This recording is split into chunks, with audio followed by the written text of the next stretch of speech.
Jeannie Fotz and Rick Garcia. Please stay with us. Complete coverage will begin in a moment. All right, let's move on to the financing agenda item. Any impacts of the financial markets on the bonding prospectus and what we hope to get done with both short-term and longer-term debt financing. We have with us Bob Gibbs from the Treasury Department and Margaret Davies are also from Treasury. Margaret, welcome back. Thank you. Who would like to begin? Go ahead.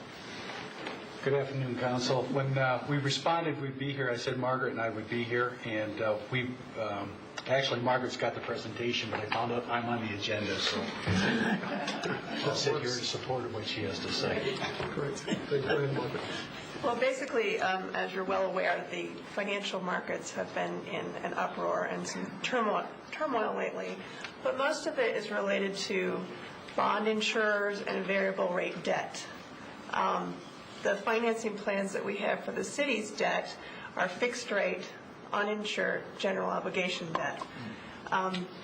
Being that that's the proposed structure, we feel that that puts us in a different light than most of the things that we're reading about in the news today.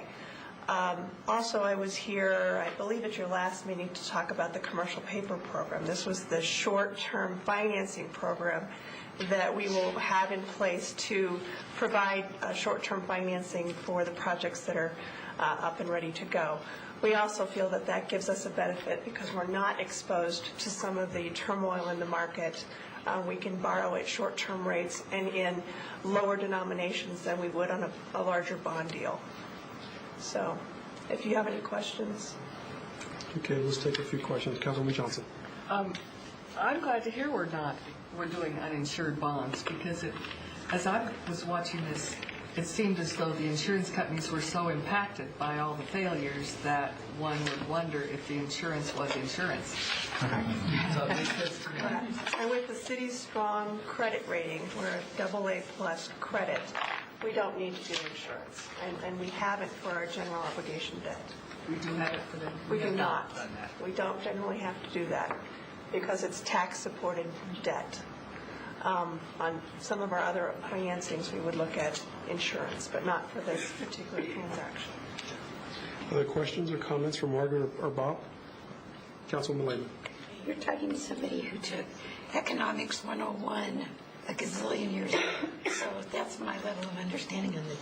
But your short-term money, are they being affected? The people who loan that kind of money to us, are they being affected by what's happening in the market today?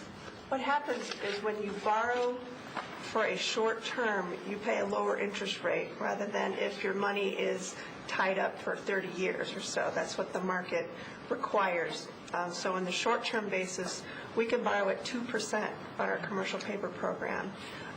If we were issuing general obligation bonds, the long-term bonds, it would be 4.25%, which is still a very cheap rate. But you can see the discrepancy there. Makes a lot of sense for us to be in the short-term market, especially as we have these smaller amounts to borrow right now. And you'll recall that once we get to a sort of a critical size, we'll pay back that commercial paper borrowings through our general obligation bond issue. Anyone else? Margaret or Bob, is there anything looming out there that you're watching or trying to project or predict that we need to be cautious about that could change the circumstances in this large issue or series of issues? I think one of the things that we're watching closely is the supply. The troubles that are occurring in the short-term market, we have a lot of issuers looking to refinance that debt into something else. So it could be a case where we're just competing with other issuers for access to the market. That's another reason we really like this commercial paper program, that we can kind of time our bond issue through issuing the commercial paper. Okay. Councilwoman Fotz and Councilman Brown.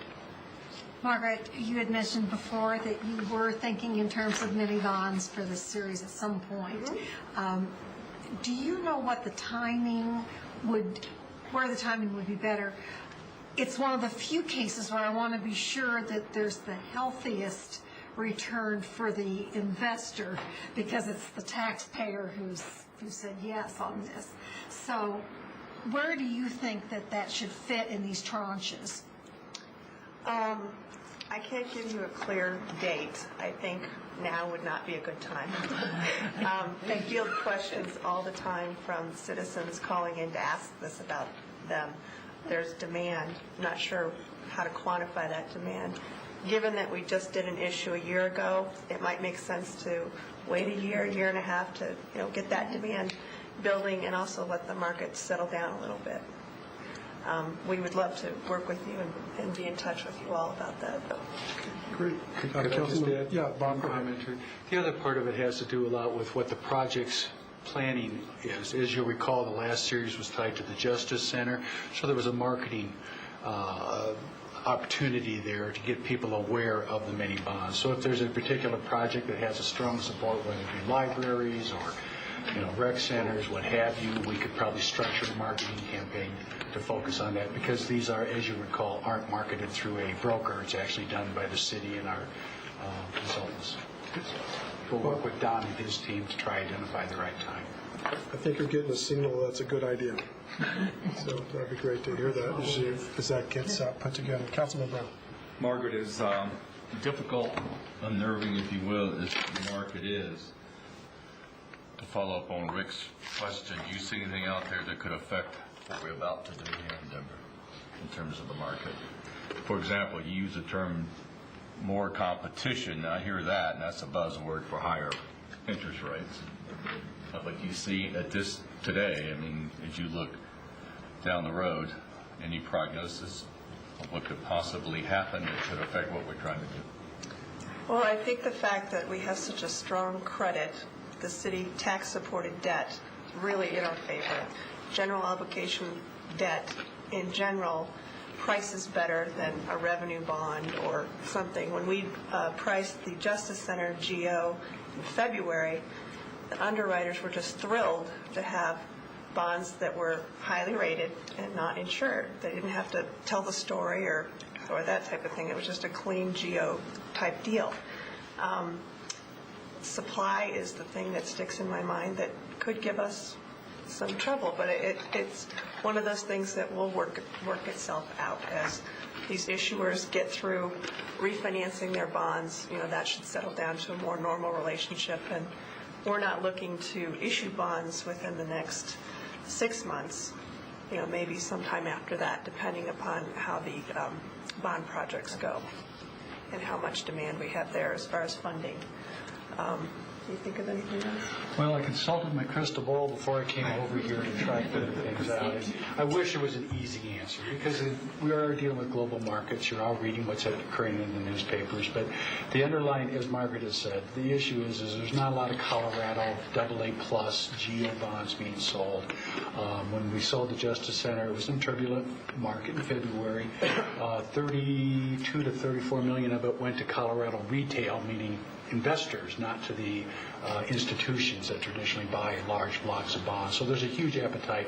It was 180-some million transaction, and 174. So 34 of that went to Colorado residents. So because it's double tax exempt is another aspect of it. People want to buy Denver bonds and support our community.